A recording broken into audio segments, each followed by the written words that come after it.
de pleurer, je cesse de pleurer.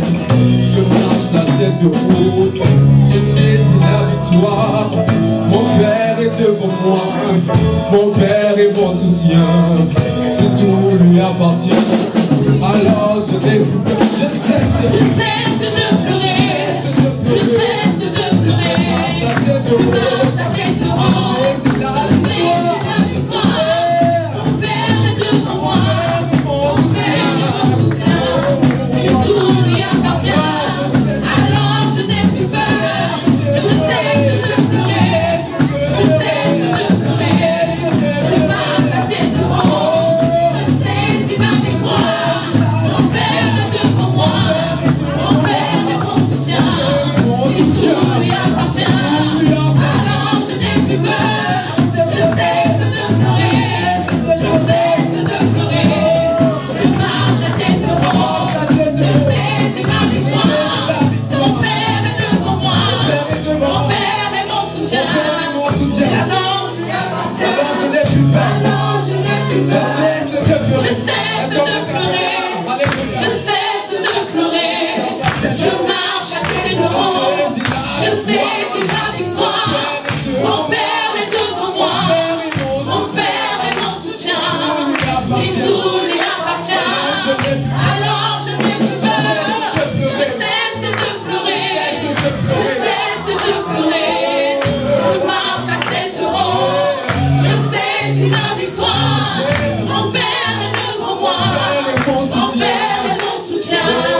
Si tout lui appartient, alors je n'ai plus peur. Je cesse de pleurer, je cesse de pleurer. Je marche la tête haute, je saisis ma victoire. Mon Père est devant moi, mon Père est mon soutien. Si tout lui appartient, alors je n'ai plus peur. Il m'aime, je suis le Fils du Dieu vivant, Créateur de l'univers. Il m'aime, je suis le Fils du Dieu vivant, Créateur de l'univers. Il m'aime, je suis le Fils du Dieu vivant, Créateur de l'univers.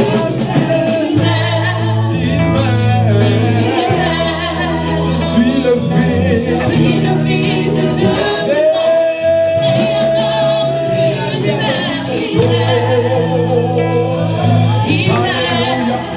Alléluia. Je suis le Fils du Dieu vivant, Créateur de l'univers. Est-ce que tu crois qu'il t'aime? Il m'aime. Est-ce que tu entends cette parole? Je suis le Fils du Dieu vivant. Alléluia. Oh, il m'aime. Oui, il t'aime. Il t'aime. Oh, je suis le Fils du Dieu vivant, le Créateur de l'univers. Il m'aime. Oui, il t'aime. Il m'aime. Oh, il t'aime. Je suis le Fils du Dieu vivant, le Créateur de l'univers. Il m'aime. Alléluia. Oui, il t'aime ce matin. C'est pour ça qu'il t'a permis d'être dans sa présence. Amen. C'est pour ça aussi tu vas aussi le louer. Nous allons louer notre Dieu ce matin. Alléluia. Amen. Nous allons dire qu'il nous a délivrés et qu'il nous a relevés. Est-ce que tu crois qu'il t'a délivré, il t'a relevé? Alors si tu le crois, tu vas chanter avec nous cette chanson. Amen. Alléluia. Alléluia. Tu peux même commencer déjà à faire des pas de danse parce que c'est la louange. Alléluia. Dieu siège au milieu de la louange. Alors fais descendre Dieu ce matin. Alléluia. Hey. Tu m'as relevé, tu m'as délivré, tu m'as relevé, Seigneur, tu m'as relevé, oui, t'as délivré, Seigneur, tu m'as relevé,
continuer à louer le Seigneur. Amen.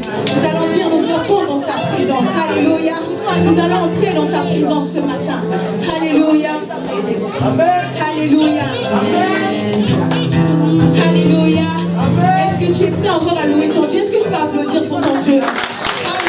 Alléluia. C'est aussi les louanges. Amen. L'acclamer ton Dieu, c'est aussi les louanges. Amen. Alléluia. Nous entrons dans sa présence avec des louanges et des chants. Louer notre Dieu, car il est grand et glorieux. Il est élevé à jamais, il veille pour l'éternité. De sainteté, de justice et de vérité. Nous entrons dans sa présence avec des louanges et des chants. Louer notre Dieu, car il est grand et glorieux. Il est élevé à jamais, il veille pour l'éternité. Nous entrons dans sa présence avec des louanges et des chants.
lève-toi.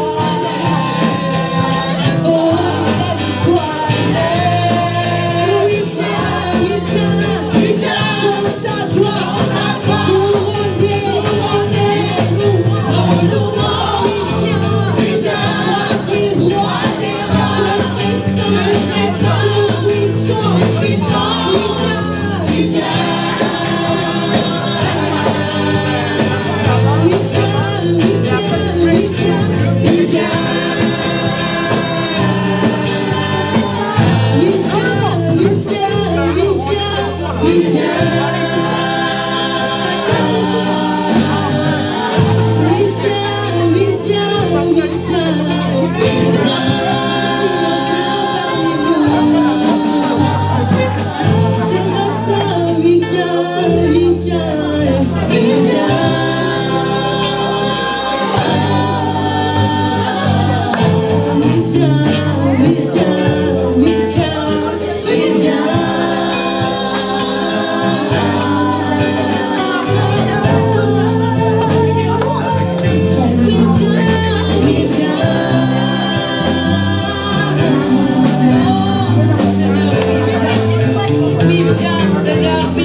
Seigneur, lorsque tu t'es présenté à Moïse, tu as dit que le lieu là où il se trouvait était le lieu saint. Seigneur, ce matin encore, je viens me dépouiller devant toi, parce que c'est à toi que je veux rendre la gloire. C'est à toi, Seigneur, que je veux rendre, Seigneur mon roi, toute l'adoration. Oh Jésus, je voudrais que tu élèves ta voix. Je voudrais que tu puisses, en signe de reconnaissance ce matin, lui dire encore tout ton amour. Combien Dieu est saint. Oh, j'ai tellement aimé la modération de ce matin. J'ai tellement aimé l'intercession de ce matin. Car oui, le Seigneur est saint. Nous disons souvent qu'il est 3 fois saint. Mais en fait, il n'est pas 3 fois saint. Ce n'est que l'écho de sa sainteté qui est écrit. Lorsqu'il est écrit, il est saint, saint, saint. En vérité, c'est l'écho de sa sainteté. Je voudrais que tu t'exprimes devant lui. Que tu t'exprimes devant lui.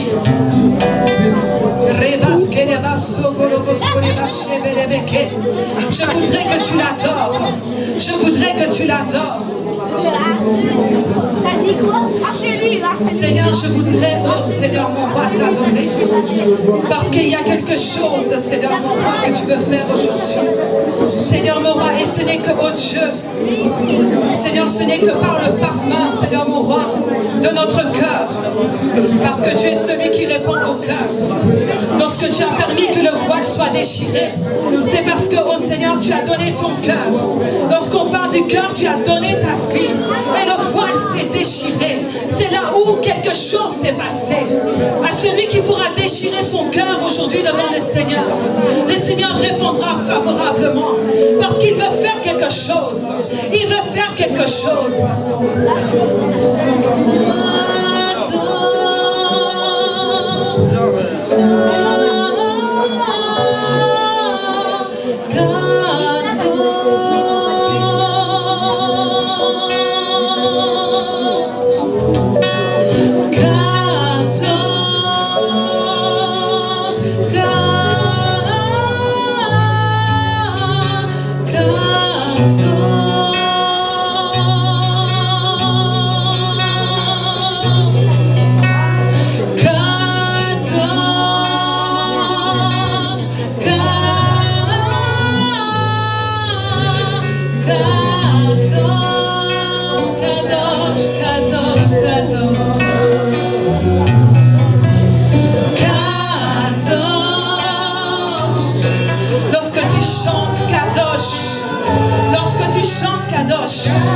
Cela veut dire qu'il est saint.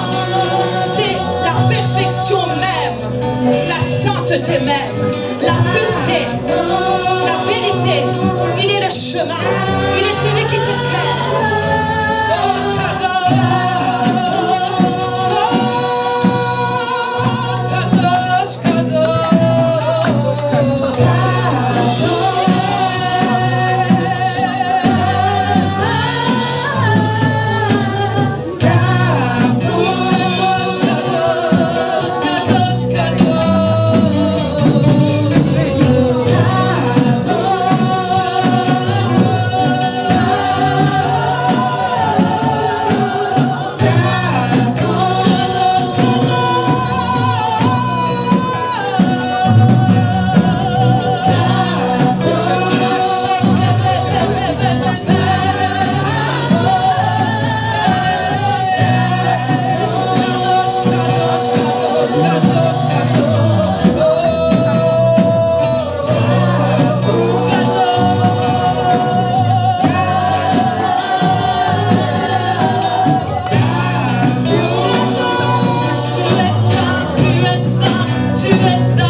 Expose-toi devant le Seigneur.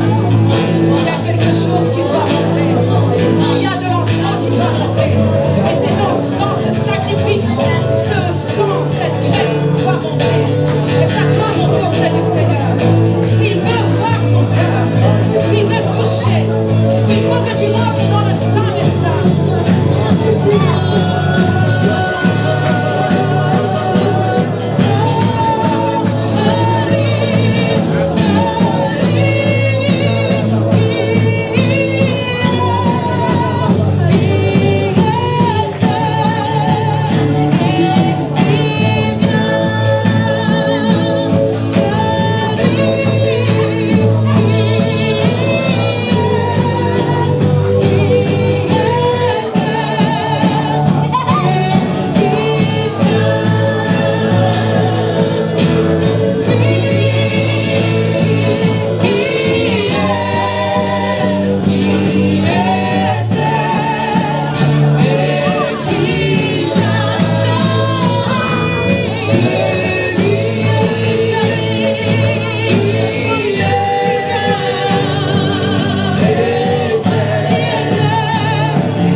Nous allons le chanter de notre cœur.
chante encore celui.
Celui qui est fort, qui est merveilleux, qui est redoutable, qui est excellent.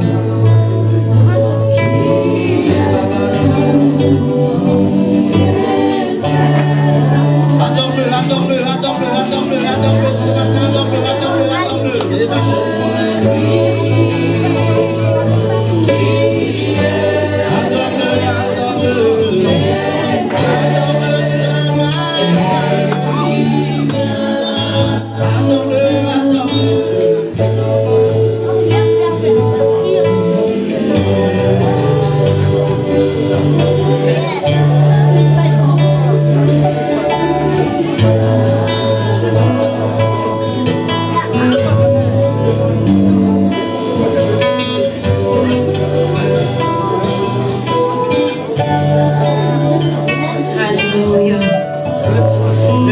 Matthieu 26, 26 jusqu'au verset 30, la Bible nous déclare ceci.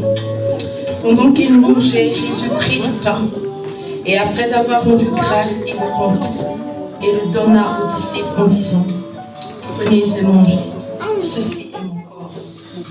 Alléluia. La Sainte Seine est le terme généralement retenu par les protestantisme pour désigner la communion, moment du culte où les membres de la communauté partagent le pain et le vin, symbolisant la communion des croyants avec le Christ entre eux. Elle exprime donc l'unité de la communauté et l'unité de l'Église. Alléluia. Ce matin, nous sommes là et nous allons partager la table du Seigneur. Je vous salue tous dans le nom précieux de Jésus. Tu es une personne bénie si tu es là ce matin. S'il y a une chose que j'ai appris depuis ces derniers temps, c'est que seule la grâce nous suffit. Je peux te rassurer et je peux te garantir que si tu es encore debout, ce n'est pas parce que tu as fait quelque chose. Ce n'est pas parce que tu as payé un prix quelconque. Ce n'est pas parce que tu l'as mérité. Mais c'est simplement la grâce. Simplement la grâce. Et nous sommes dans cette période où nous devons réaliser la grâce. J'ai vu des personnes tomber. J'ai vu des hommes forts tomber. J'ai vu des femmes fortes tomber. J'ai vu des riches tomber. J'ai vu des pauvres tomber.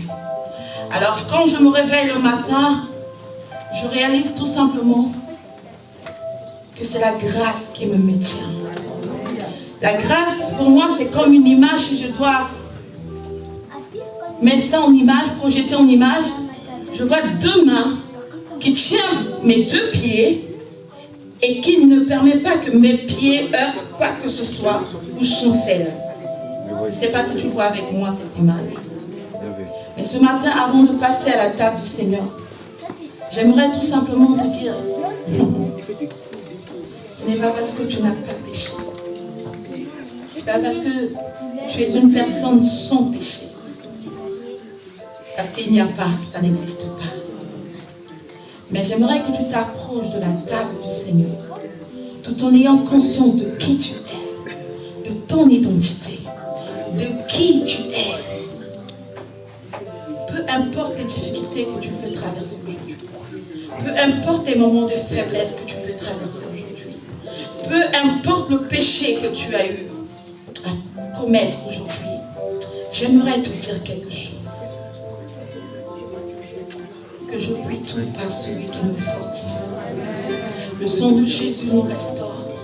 Le sang de Jésus nous redonne notre identité. Dieu nous a formés. Le diable nous déforme. Et Dieu vient encore, à travers sa table, nous redonner la forme initiale. Est-ce que je parle à quelqu'un ce matin? Je ne viens pas avec un message de condamnation. Je viens avec un message d'encouragement. Je viens t'annoncer que ce n'est pas fini. Je viens t'annoncer que 10 000 tombent à ta gauche, que 1000 tombent à ta droite. Tu resteras debout et tu remporteras la victoire. C'est la fin qui compte. C'est la fin qui compte. Je viens t'encourager. Je viens élever le niveau de ta foi ce matin. Je viens te dire, peu importe ce que le gouvernement va décider dans quelques jours, peu importe ce que le monde décidera de ce qu'ils feront de nous, mais je viens te dire quelque chose, c'est que nous n'appartenons pas à ce monde. Alléluia. Nous sommes des pèlerins sur terre et nous sommes appelés. Aïe, aïe, aïe, aïe, aïe, aïe, aïe. Nous sommes appelés à vivre la victoire de la croix de Golgotha. Et nous avons la preuve devant nous. Comme j'aime souvent le dire, la Bible déclare qu'il dresse une table en face. Ni à droite, ni à gauche, jamais derrière, mais en face. Et nous sommes face à la table du Seigneur. Et ce matin, lorsque tu vas t'approcher de cette table, je déclare, je confesse que ta vie ne sera plus la même. Tu ne sortiras pas d'ici la même personne. Je ne sais pas comment tu t'es réveillé, mais ce qui est sûr, tu ne sortiras pas d'ici la même personne. Car Dieu veille sur la parole de ses prophètes et il accomplira cela. Alléluia. Alors ceux qui sont préparés, ceux qui sont baptisés par immersion et qui doivent participer à la table du Seigneur, je vous demanderai tout simplement de vous tenir debout. Et nous allons ensemble partager la table du Seigneur. Alléluia. Excusez-moi. Lorsque j'étais à Bangui, j'ai appris un chant simple. Alléluia. C'est simple, mais j'ai senti la présence de Dieu dans le chant en question. Je me suis dit, lorsque je viendrai à l'espace vie chrétienne, j'apprendrai, je vais vous apprendre ce chant. C'est simple, hein? Est-ce que le frère Herman est là? Alléluia. Nous allons chanter en même temps et maman, vous allez distribuer. Amen, pour gagner du temps. Ensuite, nous allons prier avant de manger la table du Seigneur. Amen. Le chant dit ceci. Tu es là, tu es là, tu es là, Elohim. Tu es là, tu es là, tu es là, Papa. Tu es là, tu es là, tu es là, Papa. Tu es là, tu es là, tu es là, Papa. On y va. Tu es là, tu es là. Tu es là, Elohim. Tu es là, tu es là, tu es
Que cela te rend inébranlable.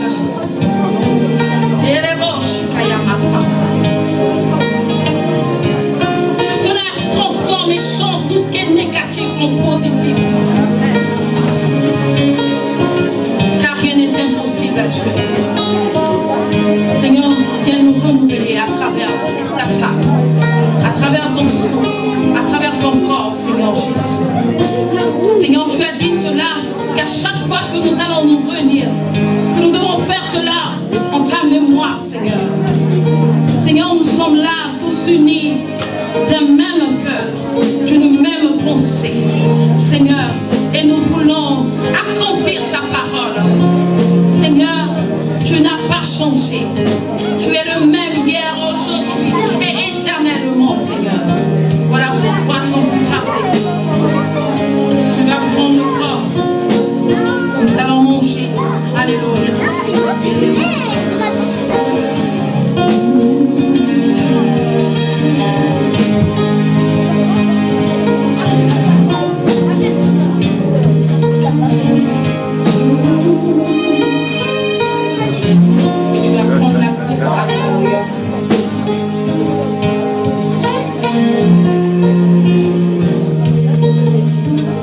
Alléluia.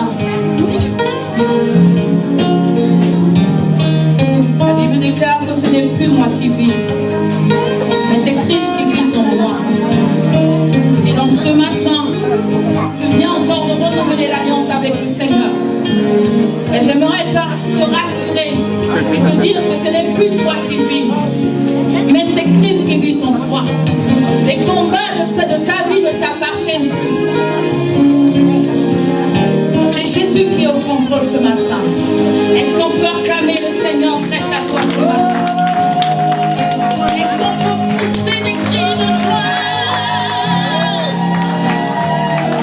Est-ce qu'on peut pousser des cris de joie en ce moment? Est-ce qu'on peut pousser des cris de joie?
territoire, il y a une posture, il y a une position.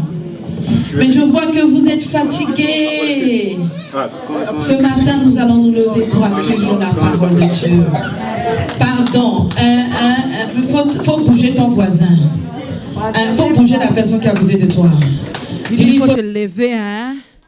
Parce que quand le diable se dresse là, il ne vient pas pour s'amuser, hein? Il vient pour te détruire. Donc, alléluia, nous allons recevoir pas n'importe qui. Nous allons recevoir premièrement la parole de Dieu. Alléluia. Mais la parole de Dieu ne vient pas comme ça. Dieu utilise un instrument pour introduire sa parole. Et c'est pas n'importe quel instrument. Dieu utilise le prophète Marc. Est-ce qu'on peut acclamer le Seigneur?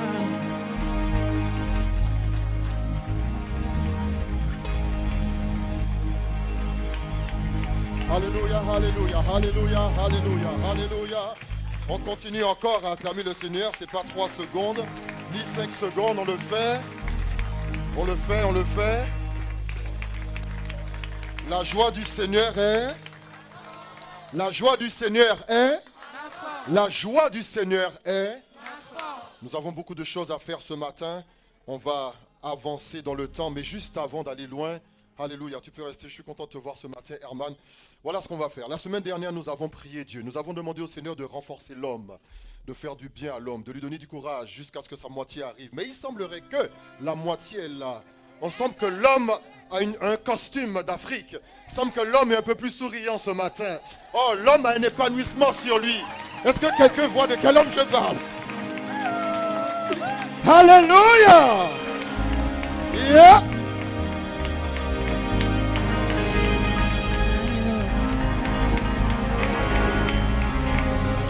Voilà. Alléluia.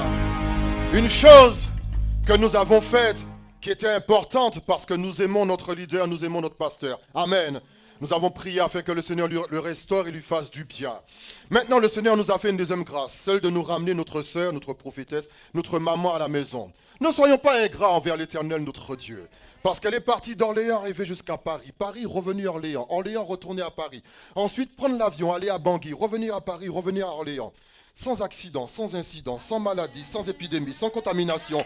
Il y a de quoi, pour 1 minute, acclamer juste avec ses mains, dire merci. Merci à Dieu. Merci au Seigneur. Merci à notre Dieu. Il l'a gardé. Il l'a protégé. De la reconnaissance.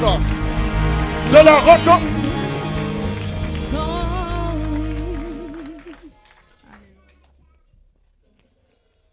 De la reconnaissance. Juste ça. Cela nous manque. C'est un ingrédient qui nous manque dans l'église. La reconnaissance. Est-ce qu'avec moi, encore une fois, si ce n'est pas trop vous demander, étendons encore nos mains vers eux et bénissons-les tout simplement. Juste 10 secondes. Si ce n'est pas trop vous demander, juste par reconnaissance, avec moi, mes mains ne sont pas suffisantes. Seigneur, merci de les bénir.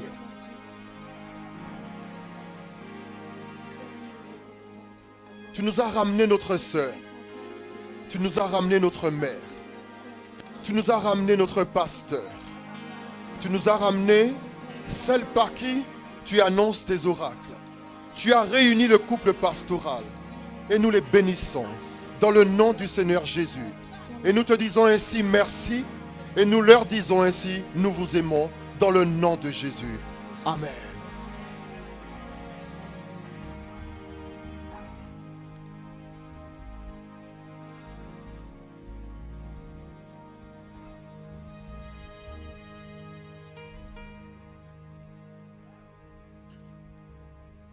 Tiens-toi debout sur tes jambes.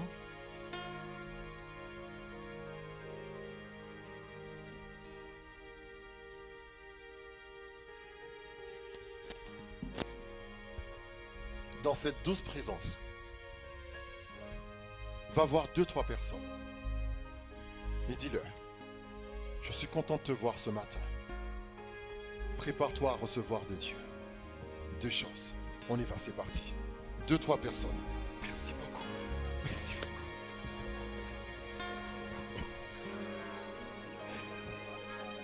Yeah, yeah, yeah. Oh, oh, oh, oh, oh. Dieu, la, la, la, la, la. La la la la la la. La la la.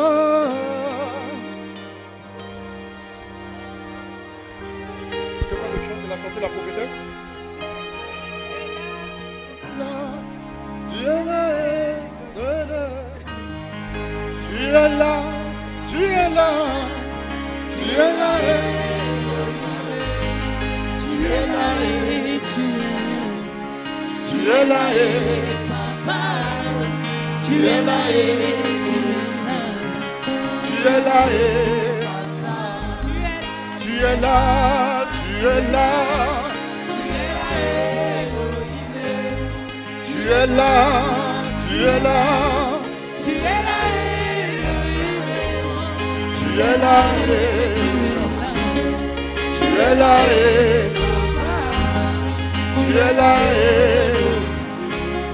tu es là, encore une fois, tu es là, tu es là, tu es là, tu es là, tu es là, tu es là, tu es là, tu es là, Elohim. oh, Tu es là, tu es là, oh, tu es là, Papa. tu es là, Tu es là, tu es là, tu es là, Papa. une dernière fois, tu es là, Tu es là, tu es là, Elohim. tu es là, tu es là, tu es là, Papa. oh, Tu es là, tu es là, tu es là, tu es là, Papa. tu es là, Tu es là, tu es là, tu es là, tu es là, Elohim. alléluia. Alléluia. Juste avant de nous asseoir dans cette belle présence, juste avant, une seconde, pour être sûr, juste baisser, juste avant, vous demandez de vous tenir debout s'il vous plaît. Une chose, voilà, c'est beaucoup d'exercices dans la maison de Dieu. Juste une chose, vous allez baisser votre masque. Baissez le masque. Je veux voir toutes vos dents. Faites-moi un beau sourire. Tourne, regarde ton voisin, fais-lui un beau sourire. Ok, il y en a qui n'étaient pas prêts. Il y en a qui n'étaient pas prêts à ça. Dire, oh, je me suis pas brossé les dents ce matin. Mais c'est pas grave. C'est pas grave ça. Ok, encore une fois, baisse ton masque. Regarde-moi. Fais-moi un beau sourire. Regarde ton voisin. Fais-lui un beau sourire. Et on s'assoit dans la maison de Dieu. On acclame le Seigneur. Yes! Alléluia. On peut s'asseoir dans la maison de Dieu. Amen. Merci. Tu peux rester.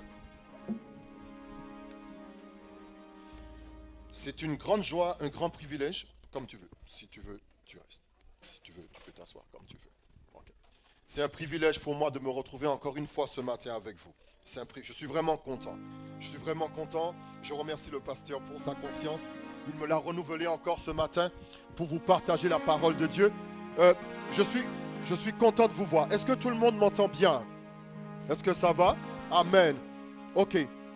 Voilà. Baissez juste un tout petit peu le piano parce que j'ai dit que j'étais content, mais je n'ai pas entendu moi aussi. Donc, je me doute qu'il y a un problème technique. Je suis content de vous voir ce matin. Je suis content de vous voir ce matin. Merci pour ceux qui ont répondu moi aussi.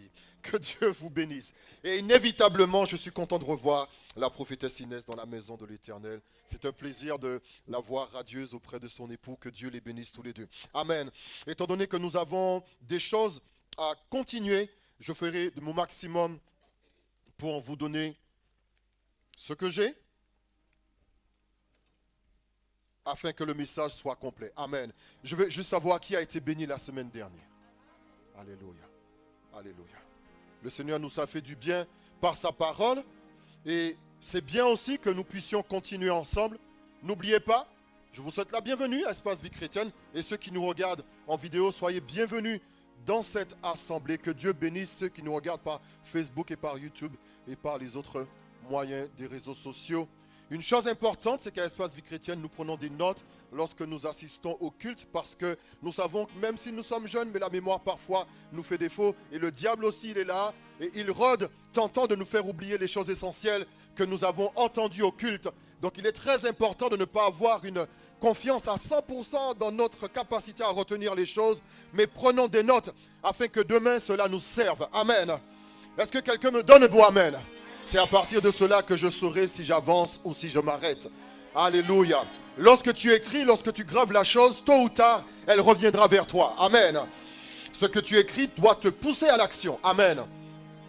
Je pense que c'est un peu fort ici dans mes retours. Nous avons vu la semaine dernière la vision. On parle encore aujourd'hui de la vision. Et nous avons dit plusieurs choses. La vision soutient, elle conforte et elle montre la route. La vision, elle soutient, elle conforte et elle montre la route. Et l'exemple qui a été pris, c'est celui d'un GPS. Lorsque vous voulez aller d'un point A à un point B, nous mettons un GPS. Et parce que nous avons confiance dans cet appareil technologique qui va nous faire sortir du point A et nous diriger vers le point B, nous avons confiance dans ce que nous voyons, puisque c'est une vision qui est physique. Nous avons parlé des 3 dimensions de la vision qui est physique, celle qui est psychologique et celle qui est spirituelle. Et lorsque nous allons d'un point A à un point B, nous faisons confiance au GPS et ce que nous voyons, cela nous soutient, cela nous conforte et bien sûr, cela nous montre la route. Vision, c'est un mot qui est employé dans la Bible à beaucoup de reprises, mais nous devons vraiment savoir faire le partage, la séparation des choses. Il y a la vision que le corps humain voit avec ses yeux. Il y a la vision que les émotions que l'âme va voir, on va dire, va plutôt interpréter. Et ensuite, il y a la vision spirituelle. Amen. Est-ce que cela rafraîchit la mémoire de quelqu'un? Parce qu'on va avancer et on va aller plus loin. D'ailleurs, je vais ouvrir tout de suite une parenthèse pour dire que l'une des raisons pour laquelle les personnes aiment le mouvement prophétique, c'est parce que le mouvement prophétique a la capacité de transmettre la vision. Parce que les gens souvent ne voient pas, ne savent pas où aller, quoi faire. Et le ministère prophétique a cette capacité de transmettre ce que Dieu dit de toi, de transmettre une orientation quelconque. Et c'est pour cela que j'ai dit que la vision montre la route. Mais ce n'est pas suffisant. Il est bien d'aimer le ministère prophétique et de croire dans ces prophètes. La Bible nous encourage à croire dans les prophètes, mais ce n'est pas suffisant parce que tu vas te rendre compte que tu ne rencontres pas un prophète tous les 4 matins. Tu ne rencontres pas un prophète tous les 4 matins, et même si tu en rencontrais un tous les 4 matins, cela ne serait pas bon pour ta croissance spirituelle, parce que tu serais un être dépendant. Tu serais dépendant d'une autre personne. Et tu ne peux pas être dépendant d'une tierce personne concernant ta destinée. Est-ce que j'ai amen? Donne-moi un amen conséquent, s'il te plaît. Ou est-ce que peut-être ce que je dis n'est pas compréhensible? Mais je reprends encore. Le Seigneur, dans sa bonté, il établit des prophètes afin de communiquer sa vision, de communiquer ce qu'il voit de toi, de communiquer quelque chose qui va t'orienter. Amen. Bien. Maintenant, Dieu, dans sa bonté, ne va pas permettre que tu rencontres un prophète tous les 4 matins. Pourquoi? Premièrement, parce que tu vas dépendre de ce prophète pour ton avenir. Et Dieu ne veut pas que tu sois dépendant d'une autre personne concernant ta destinée. Deuxièmement, si tu rencontres trop de prophètes, tu risques d'être confus. Parce que chaque prophète a son langage. Il y a des prophètes qui voient à court terme, il y a des prophètes qui voient à moyen terme, il y a d'autres prophètes qui voient à long terme. Oh my God, est-ce que je ne sais pas si je vais prendre ce chemin? Je vais le prendre et je vais m'arrêter. Si tu rencontres un prophète à long terme, alors que tu as besoin d'une réponse à court terme, tu seras confus, mon Dieu. Aïe, aïe, aïe. Il y a des prophètes, si, quand ils parlent dans ta vie, ils parlent mais pour les 10 ans, dans 10 ans. Il va prophétiser, mais ce qu'il va dire concerne dans 10 ans. Et le problème, c'est qu'entre l'instant 0 et l'année 10, tu seras confus, parce que tu ne verras rien accomplir. Mais ce que tu n'as pas saisi, c'est que tu as rencontré un prophète qui parle dans 10 ans. C'est un prophète à long terme. Il te dit, voilà ce qui va se passer. Mais la chose qui va se passer dans 10 ans. Aïe. Aïe. Aïe. Aïe, je vais être un peu loin. Tu rencontres un homme, et l'homme dit, un sauveur viendra au travers d'une vierge. Mais entre le jour où il le dit et le jour où cela s'accomplit, il y a des centaines d'années qui passent. Entre-temps, tu es confus. C'est pour cela que Dieu, dans sa bonté, ne va pas permettre que tu rencontres. D'ailleurs, je t'encourage à ne pas courir de prophète en prophète, parce que ta vision de ta vie sera confuse.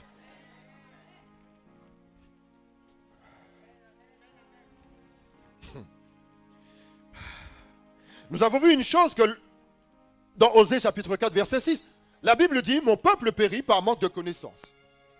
Ce que nous voulons par-dessus tout, c'est connaître. Ce que toute personne souhaite, c'est connaître. Encore une fois, c'est pour cela que vous aimez le ministère prophétique.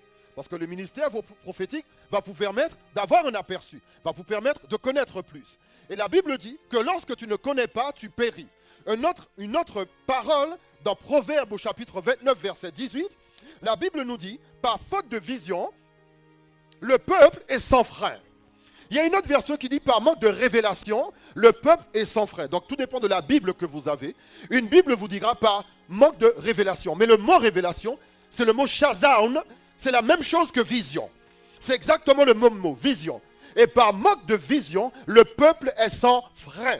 Le peuple est sans frein. On va y revenir tout à l'heure. On avance un peu. On a vu la semaine dernière que l'homme forme des projets, selon le proverbe au chapitre 16, verset 1, où il était dit, les projets que forme le cœur dépendent de l'homme, mais la réponse que donne la bouche vient de l'Éternel.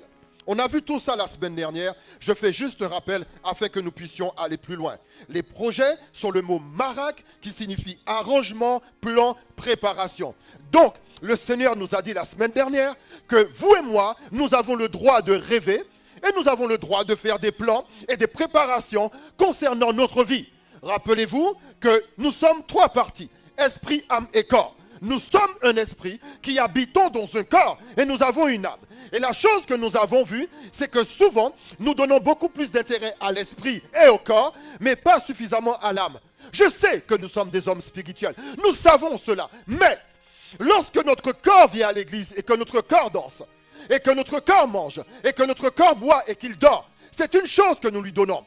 Lorsque notre esprit, il lit la parole de Dieu et qu'il parle en langue, c'est une bonne chose. Parce que lire la parole de Dieu renouvelle nos pensées. Nous avons besoin que nos pensées soient renouvelées. Mais attention, ce n'est pas tout.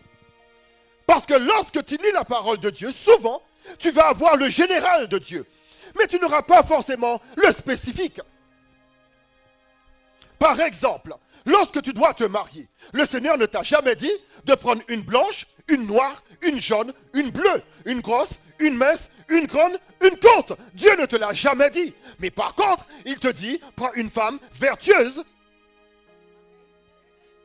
une femme sainte. Come on, je n'ai personne qui me parle. Une femme qui est lente à parler, qui est prompte à écouter, une femme qui n'est pas querelleuse. Lorsque tu dois choisir un homme pour l'établir sur une mission, il faut qu'il ait certaines caractéristiques. Il faut qu'il soit un homme fidèle, un homme droit, un homme juste, un homme qui a un beau témoignage. Mais on ne t'a jamais dit de prendre un homme barbu, un chauve, un grand, un gros ou un court. Pourquoi? Aïe, aïe, aïe, aïe, aïe. Pourquoi? Parce que ces choses appartiennent à l'homme du milieu. Alléluia. Aïe, aïe, aïe, aïe, aïe, aïe. Aïe, aïe, aïe, aïe, aïe, aïe, aïe. Oh là-bas, Yaba, je t'ai dit. Est-ce que je peux avoir les trois frères ici, les trois frères? Venez rapidement, venez rapidement. Venez rapidement. Montez une chose. Venez vite, venez. Faites face à l'assemblée, s'il vous plaît. Ok. Voici l'être humain. Esprit, âme et corps. Esprit, âme et corps. Le corps, il mange, il boit. Il mange bien le corps, hein? Ok, on n'a rien vu. Tu oublies ce que je viens de dire. On va se voir après, d'accord? Ok, je suis éducateur sportif, je pourrais t'aider. Alors, donc le corps mange bien. Le corps dort bien, le corps boit bien, le corps fait tout. L'âme au milieu, c'est le siège des émotions.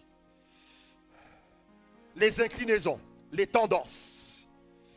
Les tendances A, l'amour des couleurs, l'amour de certaines formes, l'amour de certaines choses, la passion pour certains domaines se trouve ici. L'esprit, on parle de celui qui est régénéré directement. Il a contact avec l'Esprit de Dieu. Il est uni avec l'Esprit de Dieu, l'homme nouveau. L'homme nouveau, c'est lui. Maintenant, le corps, il voit des choses. Et ce qu'il voit, il va traiter uniquement ce qui va lui faire du bien. Manger, boire, dormir, KFC. Ok, je vois qu'il y en a qui ont retenu. N'en parlons pas. Maintenant, l'âme, il sera sensible à tout ce qui le concerne. Il va interpréter ce que le corps lui envoie comme message. Et il va interpréter ce qu'il voit comme message. Maintenant, Dieu dit à ton esprit, lorsque tu choisis un homme ou une femme, choisis-le selon ses caractéristiques.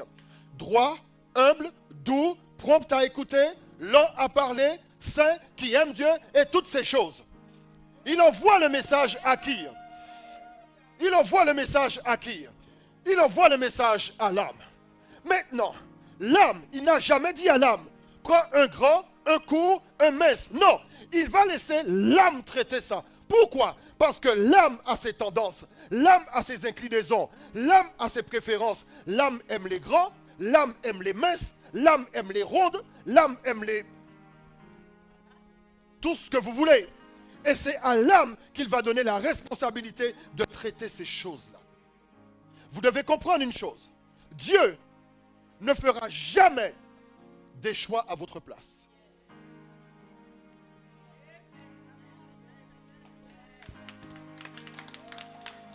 Écoutez bien. C'est pour ça qu'il y a des gens, on est tellement spirituels qu'ils ne savent même plus s'habiller. Attends, comment tu t'habilles? Le Seigneur ne m'a pas dit comment m'habiller aujourd'hui. Non, écoute, attends. Lorsque le Seigneur aura besoin de te dire de t'habiller d'une manière particulière, il te le dira ce jour-là. Mais sinon, sache que Dieu te donne la liberté de t'habiller comme tu veux. Et c'est là notre problème. Souvent, nous occultons la partie du milieu et nous sommes esprit et corps. Mais nous oublions que nous avons une âme. Nous oublions que l'âme au milieu doit être traitée. Et c'est l'une des raisons pour lesquelles beaucoup de mariages échouent. Parce que vous avez regardé, pardon mon frère, vous avez regardé le corps avec toutes ses inclinaisons et les tendances qui vous plaisent. Et ensuite, vous avez basculé ça sur l'esprit. Mais l'âme n'a pas traité son mauvais tempérament. Et il y a beaucoup de gens qui sont blessés dans leur âme. Mais il n'y a pas de problème spirituel. Mais c'est l'âme qui a un problème. Vous pouvez vous asseoir, mes frères.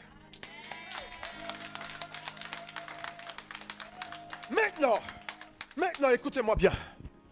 Lorsque le Seigneur donne une vision, le Seigneur donne une vision dans le but de construire ou de reconstruire. Le Seigneur donne une vision pour construire ou pour reconstruire. L'homme forme des projets, cela veut dire que Dieu te donne le droit de le faire. Le Seigneur ne va pas former des projets à ta place.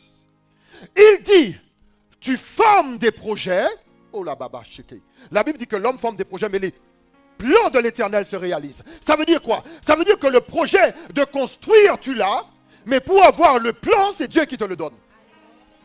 Je veux amen, je veux amen, je veux amen. Ça veut dire qu'avec Dieu, on va travailler en partenariat.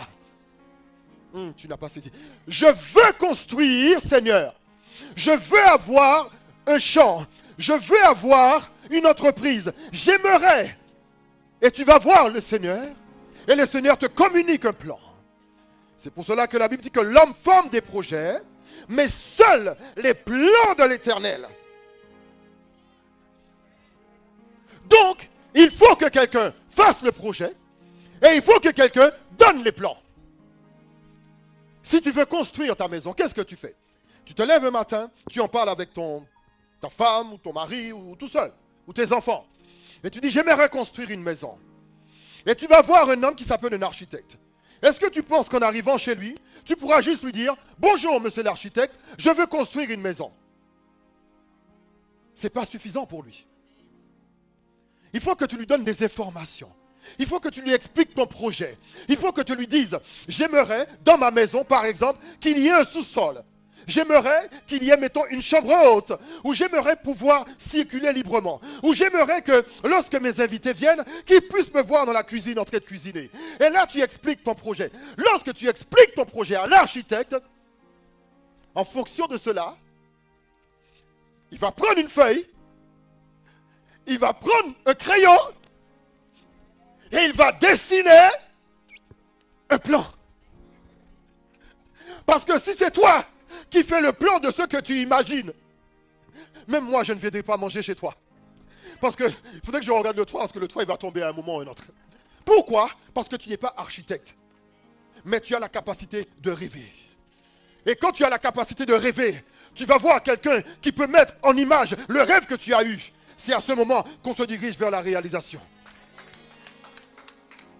Et on nous a dit que le Seigneur, c'est le grand architecte. Ça veut dire que tu peux aller le voir et lui dire, Seigneur, tu sais, j'aimerais avoir une maison. Je rêve d'avoir une grande maison. Ou je rêve d'avoir, ou je rêve de faire, ou j'aimerais. Et le Seigneur dit, ok, je vais t'aider. Voilà ce que tu dois faire. Voilà là où tu dois aller. Voilà de qui tu dois t'inspirer. Voilà comment tu dois procéder. Et ainsi, vous êtes partenaire avec Dieu. Je peux avancer? La semaine dernière, nous avons vu qu'il y a différents types de visions. Il y a des visions pour bâtir l'œuvre de Dieu. Dans Exode au chapitre 25, versets 8 à 9, la Bible nous dit que le Seigneur, il s'apprête à préparer le tabernacle. Il prépare toutes les choses et il appelle Moïse, il dit, vous allez construire un tabernacle selon ce que moi, l'Éternel, je vais vous montrer. Donc, pour construire la maison de Dieu, nous avons besoin du plan qui vient de Dieu.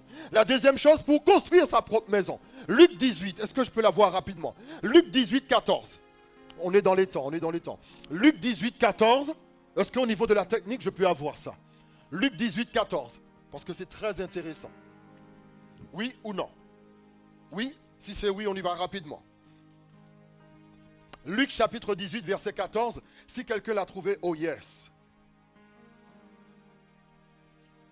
Oh, qu'est-ce que je vous ai dit? Luc 14, 28. Pardon, mon frère. Luc 14, 28. Alléluia. Luc 14, 28. Et après, on va aller vite, ce sera bien. En effet, si l'un de vous veut construire une tour, il s'assied d'abord pour calculer la dépense et voir s'il a de quoi terminer. Une tour, ça peut symboliser une maison. Donc le Seigneur dit, si parmi vous, il y a quelqu'un qui veut construire une tour ou une maison, il doit d'abord faire quoi? Parlez-moi, il doit d'abord faire quoi? Il doit d'abord s'asseoir. Et ensuite, il doit d'abord faire quoi? Calculer. Le Saint-Esprit ne nous rend pas bêtes. Le Saint-Esprit n'insulte pas ton intelligence. Le Saint-Esprit n'occulte pas ton intelligence. Le Saint-Esprit n'étouffe pas ton intelligence. Tu veux construire une maison? Assieds-toi. Prends une feuille et calcule.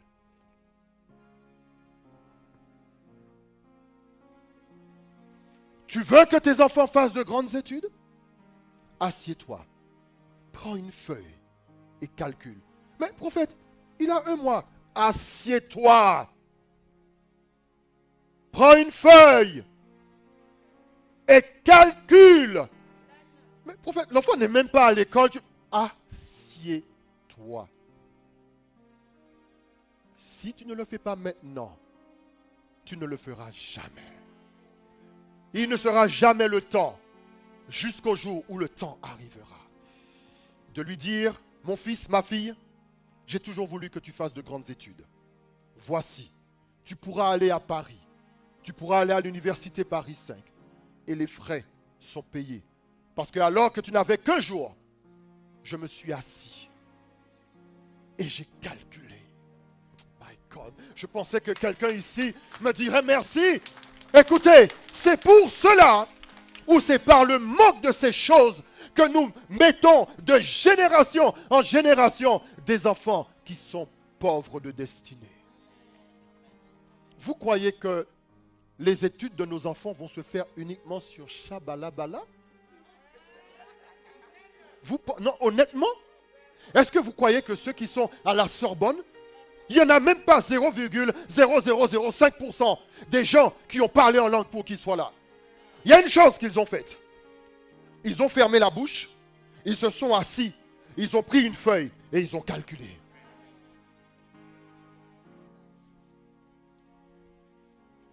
Luc chapitre 14, verset 31. Tu n'as qu'à descendre un peu. Le type de vision, ça c'est pour bâtir l'œuvre de Dieu. L'autre c'est pour construire sa maison. 14, 31. Descends un peu plus mon frère. De même, si un roi part à la guerre contre un autre roi, il fait quoi? Il s'assied d'abord pour examiner s'il peut, avec 10 000 hommes, affronter celui qui vient l'attaquer avec 20 000. Nous aimons faire la guerre. Nous aimons faire la guerre, mais on ne se prépare pas suffisamment. Il y a une différence entre faire la guerre et puis ce qui vient, affronter les périodes difficiles. Genèse chapitre 41, verset 33. Genèse chapitre 41, verset 33. Nous parlons des types de visions. Tu as besoin d'une vision pour chaque chose. Construire une maison, ce n'est pas le même type de vision que tu auras pour aller à la guerre. Aller à la guerre, ce n'est pas le même type de vision que tu auras pour les temps difficiles. Regardez ce qui est écrit. Maintenant, que le Pharaon, donc ça c'est Joseph qui parle. Pharaon a une succession de rêves qu'il n'a pas compris. Et Joseph est venu lui expliquer ses rêves par l'Esprit de Dieu. Et lorsqu'il a fini de lui expliquer les rêves, écoutez ce que Joseph va dire à Pharaon. Il va dire ceci. Maintenant, que le Pharaon choisisse un homme intelligent et qu'il le mette à la tête de l'Égypte. Et je vous laisse lire le reste à la maison. Qu'est-ce que Joseph venait de faire? Joseph venait de communiquer au grand Pharaon une vision pour les temps difficiles. Il lui dit, prends un homme intelligent et sage et mets-le à la tête de l'Égypte. Et à partir de cela, le verset suivant, il dit quoi? Verset suivant, 34. Verset 34. S'il vous plaît, à la technique. Que le Pharaon établisse des commissaires sur le pays pour prélever 1/5 des récoltes de l'Égypte pendant les 7 années d'abondance, etc., etc. Regardez, 2020, le Covid frappe le monde entier. L'année 2020, c'est une année blanche. Mais personne n'était prêt à cela. Écoutez, prophétiquement parlant, les 10 prochaines années sont des années qu'il faut saisir. Les 10 prochaines années, ce sont des années qu'il faut saisir. Pourquoi? Parce que les temps terriblement difficiles arrivent. Et vous savez c'est quoi le pire, prophétesse? C'est que nous le savons tous. Vous tous qui êtes assis là, combien de vous savent d'une manière ou d'une autre que les temps sont comptés et que les temps sont difficiles? Tout le monde ici sait d'une manière ou d'une autre. On sait l'Apocalypse, on connaît, tout le monde connaît le chiffre de la bête. Tout le monde panique, personne ne veut se faire vacciner à cause du chiffre de la bête. Mais, combien de nous sont réellement préparés? Nous le savons tous ici, que les temps seront mauvais. Mais combien de Joseph avons-nous ici aujourd'hui? La vision t'emmène hors de toi. La vision t'emmène hors de toi. Lorsque tu n'as pas de vision, tu pries uniquement pour toi. Lorsque tu as une vision, tu pries pour tout ce qui est hors de toi. La vision appartient à celui qui est en charge. On a dit la semaine dernière. La vision appartient au pasteur, au leader, au mari et au chef d'entreprise. Maintenant, je vais vous donner quelques points. On va aller vite, prenez des notes. Ça va vous bénir. Je vais voir les gens écrire comme si vous étiez au CM2. Quels sont les prérequis de la vision? Qu'est-ce que ça requiert? Les prérequis. C'est-à-dire, qu'est-ce qu'il faut? Qu'est-ce que ça va nécessiter une vision? La vision va requérir une chose. Vous voulez avoir une vision? Vous voulez vraiment être dans le domaine d'avoir des visions, faire des choses. La vision requiert une main ferme et non une main lâche. Lorsque le Seigneur va commencer à te donner une vision, je ne parle pas de vision nécessairement surnaturelle, mais on imagine que le Seigneur vous le montre par un bien surnaturel. Cela requiert de toi une main ferme et non une main lâche. Juge, chapitre 18, verset 9. Et je veux que la technique réponde avec moi rapidement. Juge, chapitre 18 et au verset 9. On y va rapidement. La vision requiert une main ferme. Cela veut dire que lorsque tu l'as, tu dois la garder dans tes mains d'une manière ferme et non lâche. Lorsque le Seigneur va te communiquer la vision, en fait, le Seigneur a besoin de savoir s'il peut te faire confiance. Parce que ce qu'il va te donner requiert de la fermeté.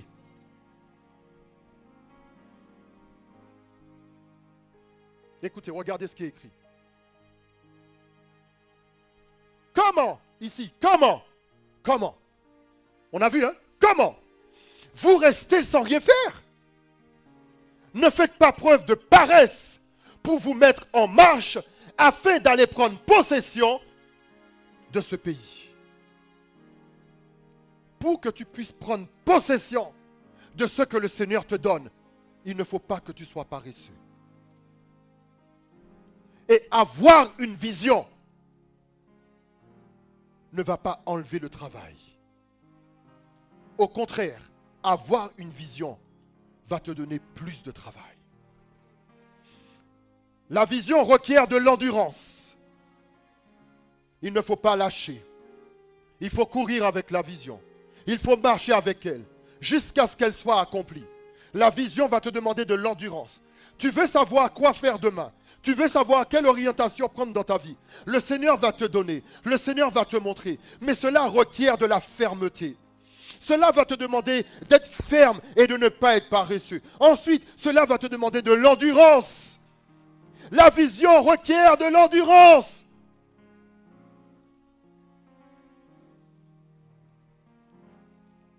La vision va te demander de te lever tôt le matin. La vision va te demander de te coucher tard le soir. Et la vision va te demander de le faire tous les jours, pendant 1 an, 2 ans, 5 ans, 7 ans. Et c'est l'endurance. La vision te demandera de la foi. Maintenant, on va aller dans les choses profondes. La vision va demander 2 choses. La vision va demander des capacités. Souvent, nous voulons avoir des visions pour lesquelles nous n'avons aucune capacité. La vision requiert des capacités. La vision requiert des habiletés. Tu veux être coiffeur, mais tu ne sais pas tenir une paire de ciseaux. Cela va te demander d'aller apprendre pour développer des capacités. Tu veux créer une entreprise dans le domaine de la coiffure, mais cela va te demander d'aller apprendre à faire de l'administration. Tu veux faire un certain nombre de choses, mais cela va te demander de développer tes capacités. Et à un moment, il faudra juste que tu arrêtes de prier, parce que je sais que tu pries beaucoup, et que tu n'aies pas peur de pousser les portes de centres de formation pour te former et développer tes capacités. La vision requiert de l'humilité pour pouvoir déléguer et faire confiance et reconnaître les autres talents. Une personne qui a une vision, mais qui veut tout garder pour elle et qui veut faire tout toute seule, cette personne, elle a un problème d'ego. Et je vous encourage à ne pas suivre ce genre de personnes. Parce que je l'ai dit la semaine dernière, la vision révèle les autres, car elle ne peut s'accomplir seule ou par une seule personne. La vision révèle les autres. Et je vais vous donner les différents types de personnes que révèle une vision. N'oubliez pas, la semaine dernière, je vous ai dit, mettez-vous à côté de quelqu'un qui a une vision et votre vie aura une direction.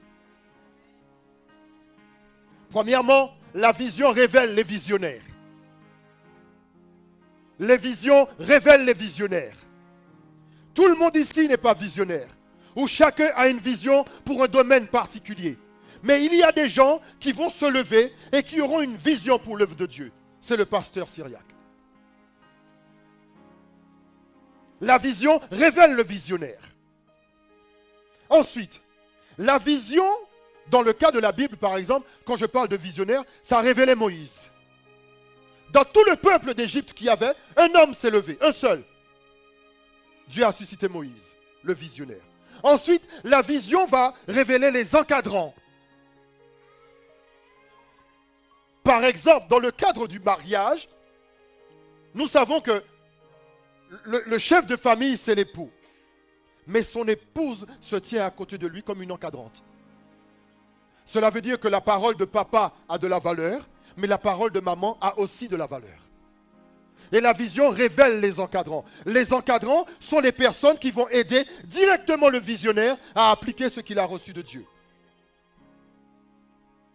Les encadrants sont peut-être des managers, le corps pastoral. Dans une famille, les encadrants sont soit le conjoint ou soit le premier-né.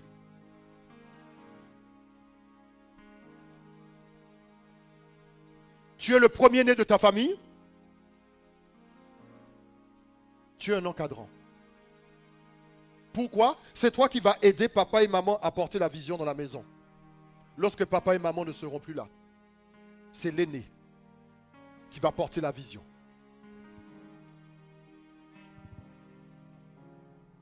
La vision va révéler les exécutants. Je vous ai dit une chose la semaine dernière. Tout le monde ne peut pas avoir une vision. Sinon, cela s'appelle la division. Mais il y a une personne qui a une vision, et la vision d'une personne révèle les capacités de tout le monde. Il faut juste que tu aies assez d'humilité pour aller à côté de celui qui a une vision. Je reprends, je donne un exemple. On a bientôt fini. On a fini dans 5 minutes. Écoutez ceci. Tu as envie de faire des choses pour le Seigneur. Tu as envie d'avancer dans l'œuvre de Dieu. Tu sens qu'il y a un appel de Dieu dans ta vie. Tu sens qu'il y a des choses que tu as envie d'accomplir. Eh bien, rapproche-toi de celui qui est porteur de la vision. Parce que ainsi, ce que tu as en toi sera révélé. Mais malheureusement, l'église évangélique souffre. Pourquoi? Parce que tous ceux qui sentent qu'ils ont un appel de Dieu, au lieu de se rapprocher d'une personne qui est porteuse de vision, ils vont se mettre à la place du visionnaire et ils vont créer la division dans le corps de Christ. J'ai dit que la vision révèle. Aujourd'hui, je n'ai pas besoin d'être à la place du pasteur Syriac. Je n'ai qu'à rester à ma place. Et ce que le Seigneur a mis en moi va se révéler au travers de la vision. La vision révèle les partenaires. Les partenaires qui sont indirectement liés à la vision. Les partenaires de ministère. La vision va te montrer qui est avec toi et qui n'est pas avec toi. La vision va révéler les sympathisants. Il y a des sympathisants. Alors, c'est qui les partenaires? Les partenaires, ce sont les frères et sœurs, les personnes qui sont indirectement liées, les prestataires. Les sympathisants, ce sont des gens qui interviennent de temps en temps. Ils aiment le ministère, ils ne sont pas directement liés au ministère, mais ils interviennent de temps en temps. Je vais vous aider. Dans la famille, le visionnaire, c'est le mari. L'encadrant, c'est l'épouse, ou le fils, ou la fille aînée. Les exécutants, tout le reste. Les partenaires, ce sont vos beaux-parents. Ils sont là, ils vont vous aider à éduquer vos enfants. Les frères et sœurs, ils sont là, ils vont vous aider à avancer. C'est eux qui gardent des enfants quand vous n'êtes pas là. Les sympathisants, ce sont les gens qui ne sont pas dans votre famille, mais ils vont vous aider de manière ponctuelle. Ils ne sont pas dans votre vie. En général, ce sont des banques ou des amis. Ce sont des gens qui interviennent de manière ponctuelle. Mais ça, tous ces gens sont révélés uniquement parce qu'un homme a une vision. Si le pasteur Syriac n'avait pas de vision, je ne serais pas debout en train de vous parler. Et dernièrement, pour finir, presque finir, une vision a un impact communautaire et intemporel. Une vision doit en avoir un impact communautaire et intemporel. Qu'est-ce que je veux dire? Merci, Herman. Fais juste une pause. Repose-toi. maman et papa. Ton but ne doit pas être ou frère ou sœur. Ton but ne doit pas être seulement de te marier. Parce que c'est le corps qui parle. Le corps a une pression qu'il accumule depuis une dizaine ou une quinzaine d'années. Et pour lui, le seul moyen de réparer cette pression, de porter solution à cette pression, c'est de se marier. Et le frère ou la sœur va dire, je brûle, il faut que je me marie. Je brûle, il faut que je me marie. Ok, marie-toi. Mais lorsque tu as fini de brûler, que tu t'es marié, c'est quoi la suite? C'est bien, tu as bien brûlé, hein? C'est bon, hein? Tu as refroidi maintenant, ok. Et maintenant, quand tu es refroidi, c'est quand tu commences à réaliser que le gars, il a mauvais caractère. C'est quand tu commences à réaliser que le gars, il n'a aucun rêve. C'est trop tard, hein? Parce que ça est déjà dans ton doigt. La vision doit être intemporelle. L'église, espace vie chrétienne, ce n'est pas toi et moi. Il faut la voir dans 10 ans et dans 20 ans. C'est une marque que nous allons laisser sur Orléans. Elle doit être communautaire. Elle doit faire du bien à la communauté autour de nous. C'est pour cela que je suis pour l'église qui va dehors. Je suis pour l'église qui va dehors. Je suis pour l'église qui va dehors. Parce qu'elle doit avoir un impact communautaire. La vision d'espace vie chrétienne, ce n'est pas seulement pour te faire du bien avec moi, non. C'est pour toucher le monde dehors. Et elle doit être intemporelle. C'est ça qu'on appelle Rothschild. Ils sont riches depuis 300 ans. Pourquoi? Leur richesse est intemporelle. Ce sont des gens qui seront toujours riches. Mais nous, aujourd'hui, nous sommes riches que pour nous. Que pour notre génération. Ce n'est pas suffisant. Et je vais terminer par ceci. Pourquoi on parle de vision dans l'Église? Pourquoi on parle de ça? Pourquoi on parle de ça? On parle de vision dans l'Église pour éviter de mourir. Parce que sans vision, on meurt. Et ce n'est pas la mort subite, mais c'est la mort progressive. Quand il n'y a pas de vision, le peuple est sans frein. Le mot frein vient du grec, du latin para. Para. Le mot para, c'est le mot retenir. Le mot para, on le retrouve dans le mot parachute. Parachute, c'est ce qui va parer la chute. Parapluie, c'est ce qui va parer la pluie. Et quand le peuple n'a pas de vision, le peuple, il est sans para. Ça veut dire qu'il saute et il tombe et il s'écrase au sol. Mais le problème, c'est que la chute peut être très longue. Mais elle peut être très douloureuse quand tu arrives au sol. Tu sautes de l'avion et tu sautes. Tu dis, je ne suis pas mort. Pas encore, tu es en train de sauter tout simplement. Mais un jour, tu vas entendre pac et tu seras au sol. Le Seigneur te demande, pour tes finances, il faut que tu aies un para. Pour ton mariage, il faut que tu aies un para. Pour tes enfants, il faut que tu aies un para. Pour ta santé, il faut avoir un para. Si tu n'as pas de para, c'est même prophétique, tout va s'écrouler. Pas parce que le Seigneur ne t'aime pas, mais parce que tu ne t'es pas assis un jour pour prendre une feuille et rédiger un plan. Je te l'ai demandé la semaine dernière et je te le redemande encore aujourd'hui. Est-ce que tu as un plan pour les 5 prochaines années pour tes enfants, pour tes finances? Le Seigneur nous dit que les temps seront plus difficiles. Il y a une onction que le Seigneur veut répandre pour ces derniers temps. Mais est-ce qu'il y a des gens qui sont suffisamment alertes pour dire, oui, nous avons besoin de construire un plan? La raison pour laquelle nous parlons de vision, c'est parce que nous devons avoir un projet, mais le diable a des projets. Et la Bible nous dit, afin que le diable n'ait pas avantage sur nous, nous ne devons pas ignorer ses desseins.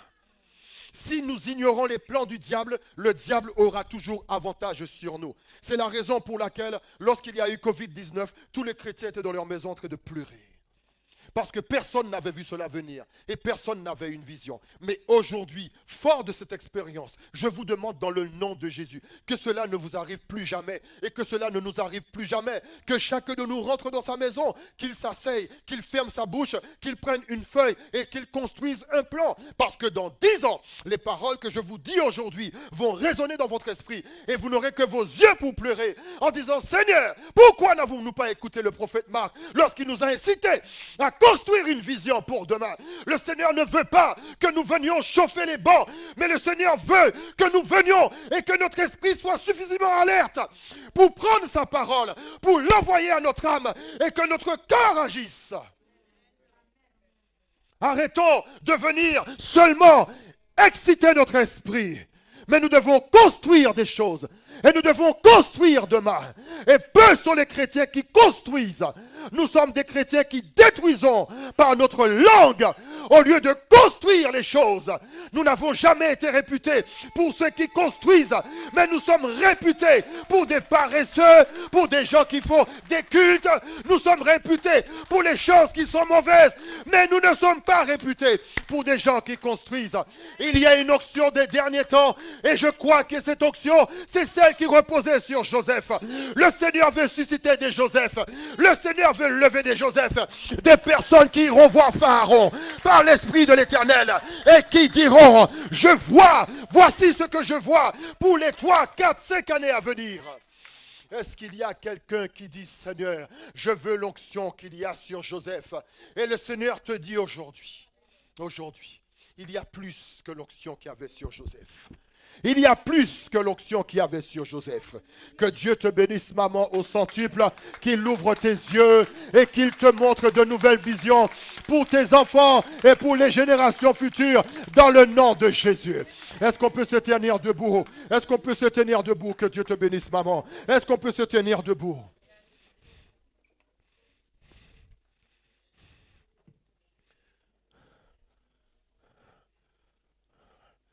Herman, aide-moi, s'il te plaît.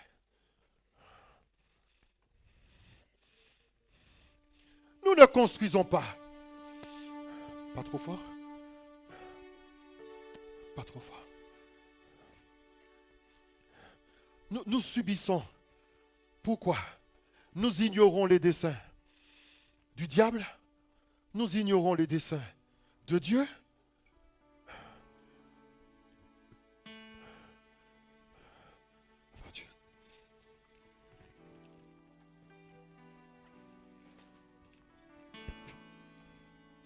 Lorsque tu viens ici dans une vision. Lorsque tu aides un homme à accomplir sa vision, le Seigneur se charge lui-même de toi. Demain, quelqu'un d'autre viendra t'aider dans ton champ. Aujourd'hui, je suis avec mon frère et je viens l'aider à accomplir la vision. Je connais ma place et je connais mon rôle. Je l'aide à cultiver dans son champ. Et lorsque je me tiens à côté de lui, ce que Dieu a mis en moi se révèle aussi par la même occasion. Si je n'ai pas suffisamment d'humilité pour me tenir à côté de lui, ma voix n'aurait pas résonné dans cette ville qui n'est pas la mienne. Mais lorsque je me mets à côté d'un homme qui a une vision, le Seigneur révèle en moi quelque chose.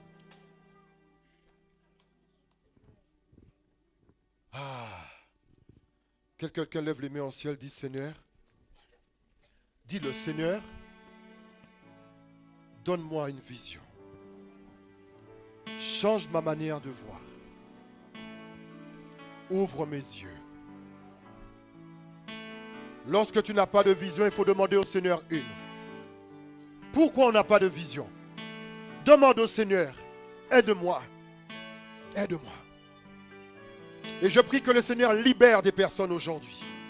Je prie que le Seigneur libère des cœurs aujourd'hui. Je prie que le Seigneur guérisse des yeux aujourd'hui. Parce que beaucoup d'entre vous ne rêvent plus. Beaucoup d'entre vous ont abandonné toute idée de rêver. Beaucoup d'entre vous ont abandonné des projets. Beaucoup d'entre vous ont abandonné l'idée de se former. Ont abandonné l'idée de continuer. Ont abandonné l'idée de construire. Beaucoup d'entre vous. Mais le Seigneur aujourd'hui veut ressusciter toutes les visions mortes. Le Seigneur aujourd'hui veut guérir les yeux qui ne voient plus. Le Seigneur aujourd'hui veut enflammer des vies et enflammer des cœurs. Jésus, prends-moi et soutiens-moi. Prends-moi et soutiens-moi. J'ai besoin de toi. J'ai besoin de toi. J'ai besoin de toi. J'ai besoin de toi. Que le Seigneur commence à Prends-moi que le Seigneur ouvre vos yeux. Que le Seigneur vous restaure. Que le Seigneur vous relibère. Que le Seigneur vous guérisse. Que le Seigneur vous bénisse. Dans le nom de Jésus, je proclame une nouvelle année. Je déclare qu'à partir de ce jour, une nouvelle année s'ouvre pour vous. Dans le nom de Jésus, la fin de cette année sera meilleure que le début de cette année. Dans le nom de Jésus. J'ai besoin de toi. J'ai besoin de toi. Prends-moi prends-moi